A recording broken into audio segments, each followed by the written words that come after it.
Hey folks, briefly want to talk about something that's come up a little bit in conversations recently, and that's for safety professionals working in events in particular.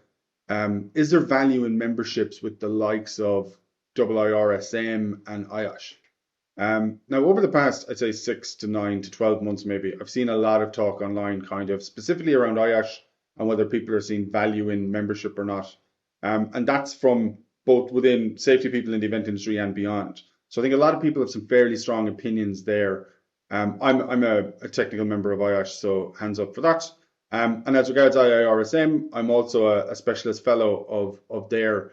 And again, I've seen people voicing some opinions around that too. So I just want to give you my take and see what you think. For me, value in membership comes down to a few things. A lot of people focus on, will those letters after my name help me get work? And I think that's legitimate, and it's one of the reasons people join these organizations. One of the reasons I did, and that makes sense. But I think another thing should be, what are they offering? Like, what do you get from them as an organization? Do you get a lot of resources you can call on? Do you get a lot of support? Are there phone lines where you can ring up and get advice on stuff? So I think it's always worth considering that side too, because I think some of these organizations offer really good support and really good resources, but maybe we're not all accessing them.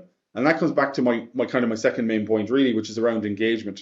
From talking to people, a lot of people don't really engage with the organization other than the bits that annoy them, which could be keeping your CPD up to date and how you record it and everything.